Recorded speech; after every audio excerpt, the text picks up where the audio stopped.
Salut et bienvenue dans le fond du garage. Alors je profite de siroter un petit pulco sur ma terrasse en cette fin de journée un peu chaude pour pouvoir faire un petit débrief avec vous sur les différents essais moto que j'ai publiés de manière à affiner le choix de ma nouvelle moto. Ça fait du bien.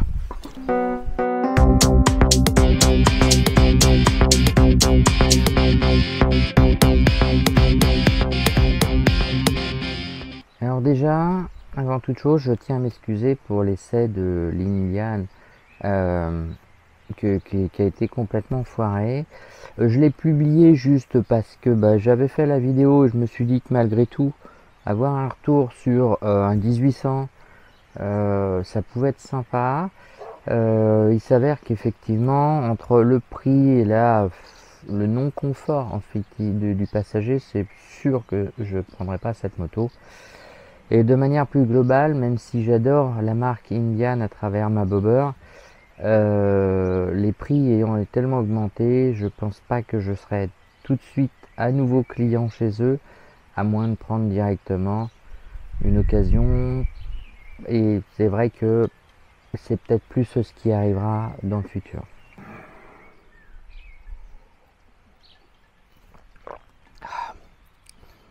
Pour poursuivre, on va parler de la Tiger 800. Dans l'ordre, le confort. Vous avez vu que le confort, moi j'ai trouvé ça plutôt sympa.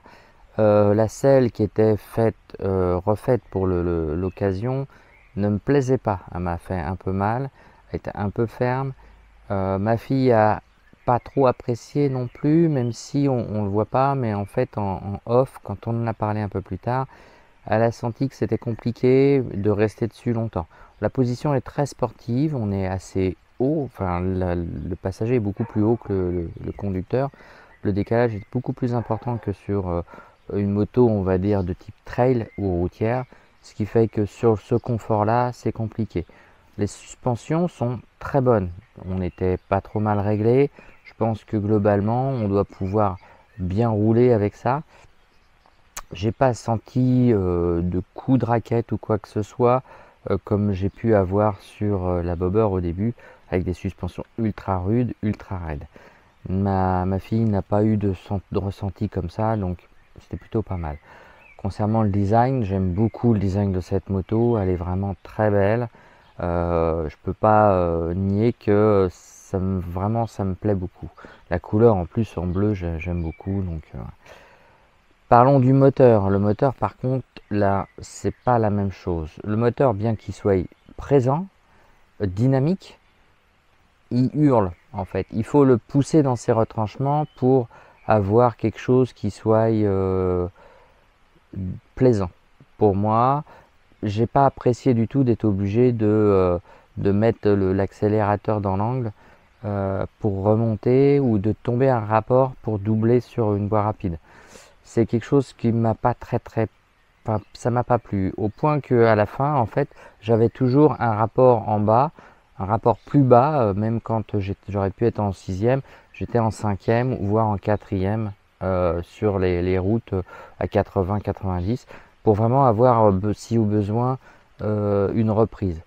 Et du coup le moteur il est toujours haut dans les tours, c'est pas quelque chose qui me plaît. C'est je trouve que le couple, bien qu'il soit assez régulier, il n'est pas présent fortement dès le début. En fait, le couple est moyen, ça reste une 800 et c'est un peu ce qui me pose problème. Ça me pose problème parce que équipé en duo à deux avec des bagages, ça va pas le faire quoi. Pour moi, je pense que pour faire des voyages comme j'imagine vouloir faire, ça va pas être possible. Mais ça peut être une vraie bonne moto pour faire de la route ou voir des road trips, mais de manière plus simple, en solo, ou même si c'est en duo, sans forcément avoir à embarquer beaucoup de bagages. Donc, exit la Triumph, exit la Tiger 800. La Suzuki 1050 SE, c'est une bonne moto. C'est une moto qui doit être très polyvalente à long terme, qui a la caractéristique très sympa d'être un twin et d'être vraiment dans ce que je recherche, on va dire, avec une partie cycle vraiment très agréable. Le réglage des suspensions était sûrement encore à affiner. Le confort donc est bien. Moi j'ai pas eu de problème au niveau du confort. Ma fille beaucoup plus, comme elle l'a dit, elle glissait sur la selle. Je pense qu'il faut refaire faire la selle un peu différemment. Peut-être un petit dosseret ou quelque chose, la creuser un peu pour que le passager se sente mieux et moins avoir l'impression d'être ballotté d'avant en arrière. Avec un top case par exemple ou un dosseret sur la selle, ça peut apporter quelque chose de plus sympa pour du duo sans forcément être obligé d'avoir trop de valises, parce qu'un top case c'est bien, mais si on a déjà les valises latérales, en général ça sert à rien de les enlever, de les remettre, etc. Donc bon, moi j'ai trouvé le confort très bien, l'ergonomie de manière générale, l'électronique super, rien de compliqué, tout est facile d'accès. Le petit bémol d'être obligé d'être à l'arrêt pour changer de mode, j'ai trouvé ça un peu bizarre en soi, en fait. Mais voilà, c'est pas rédhibitoire. Le design, j'aime beaucoup, elle est assez belle. Les couleurs qu'on a essayé étaient vraiment très sympa. Le moteur, un agrément qui est bien, mais un poil en deçà de ce que je m'attendais. Pour un 1000, je m'attendais à un couple plus présent, plus tôt, plus bas dans les tours et une montée de régime un peu plus franche, même si je ne m'attendais pas à ce qu'elle monte très haut, mais qu'elle soit plus franche, plus linéaire. Là on monte, ça monte et puis après vous le sentez peut-être pas au rendu de la vidéo, parce que je ne suis pas non plus monté dans des tours trop importants, mais on a l'impression qu'elle talonne. Est-ce que c'est un manque de rodage? Est-ce que c'est un problème de genre? Je ne sais pas. Le fait est que le moteur, bon, il est joueur, il est sympa, mais pas plus que ça. En fait, on n'a pas une rugosité intéressante. Il est trop lissé. Et c'est aussi une des choses qu'un certain nombre de possesseurs apprécient et d'autres trouvent un peu un inconvénient sur le long terme. C'est une moto qui est, on va dire, option, puisque globalement c'est la deuxième, en fait elle arrive en deuxième, mais c'est une option intéressante au cas où la première ne serait pas du coup retenue ou trouvée.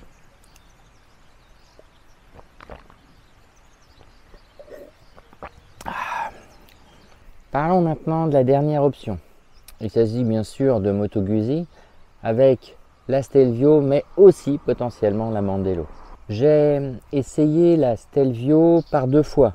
Une fois à Saint-Maur, dans un cadre qui n'était pas idyllique, avec beaucoup de voitures, des travaux, un environnement très urbain, donc très compliqué de savoir bien l'apprécier, même si pour ce premier essai, j'avais apprécié le moteur pour retrouver un peu les mêmes caractéristiques que l'Indian.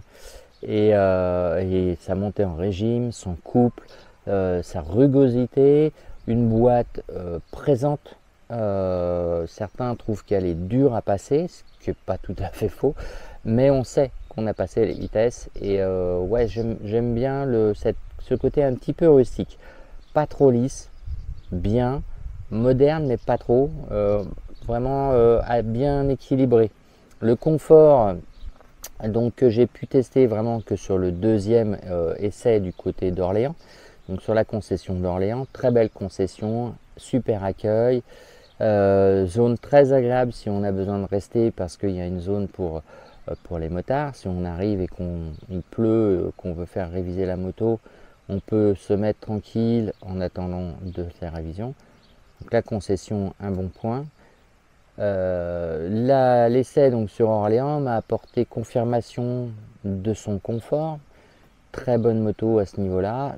Beaucoup disent que elle est dure. Moi, j'ai pas trouvé. Alors c'est peut-être parce que je me suis habitué à la Bobber, qui est déjà une suspension d'origine qui était très dure.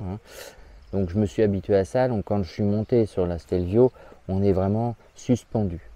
J'apprécie énormément ce point et j'avoue que pour moi c'est pas rédhibitoire. Le confort est présent. J'ai pas pu la tester en duo, mais le confort est présent et je vois pas pourquoi ça serait pas le cas pour le passager. La partie agrément moteur, eh ben, on en a parlé, hein, c'est un super moteur. J'adore l'ensemble de moteur, boîte et transmission. C'est un cardan sur celui-là. Au niveau ergonomie, de manière générale, la moto est assez simple à prendre en main. Le cockpit, enfin l'écran paraît compliqué, mais ça ne l'est pas vraiment. On a vite pris le coup de passer d'un mode à l'autre, de trouver les éléments qui nous manquent. Enfin, vraiment très bonne moto. J'ai un coup de cœur pour ce moteur, vraiment, c'est super. Je suis séduit aussi pour son style, parce que la Stelvio, elle est haute, dans son format, elle est très belle. Voilà, moi j'aime bien, enfin, elle est belle. On va pas dire très belle, mais elle est belle.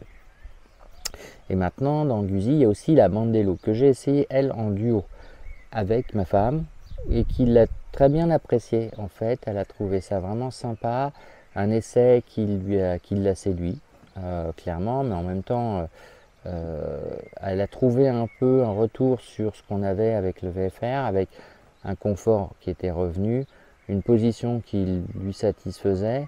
Moi, j'ai adoré, bien sûr, le moteur était toujours le même.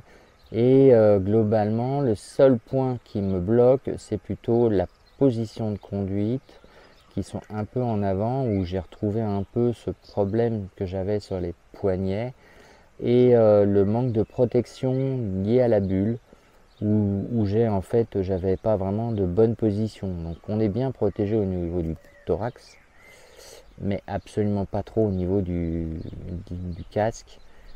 Pour être protégé au niveau du casque, il faut une bulle très haute, ce qui est un peu dommage. Et puis faut mettre des porte-paquets et compagnie, ce qui défigure à mon avis la moto. La Mandello est très belle en termes esthétiques. Je la trouve à la fois oldies et récente. C'est un style qui est très aérien pour moi. C'est vraiment très lissé, très fuselé. La Stelvio l'est un peu moins, puisque du fait de sa hauteur, mais le style est à peu près le même. Bon vous l'avez compris, il est très fortement probable que la prochaine machine, ça soit une Stelvio. Même si la Mandello est coude à coude, que le prix d'ailleurs de la Mandello est aussi plus faible, de pas loin de 1500 à 2000 euros quand même, ce qui n'est pas négligeable. La Stelvio me fait plus de l'œil que la Mandello. Reste à voir effectivement au moment où je pourrais investir, qu'est-ce qui va se présenter à moi. L'une ou l'autre, dans tous les cas, je pense que j'aurai pas trop de mal à m'habituer à cette moto. Actuellement, j'ai écarté la Tiger à cause de sa motorisation, même si malgré tout la concession, l'environnement est super. J'écarte aussi la Suzuki parce qu'elle est trop lisse, on va dire trop générique presque, même si à mon sens c'est une bonne machine. Et la concession, bien que l'accueil soit super, etc., j'ai pas ressenti un endroit cocooning qui me permettrait de travailler sur place avant d'aller bosser, par exemple. C'est un peu, ça m'a un peu bloqué.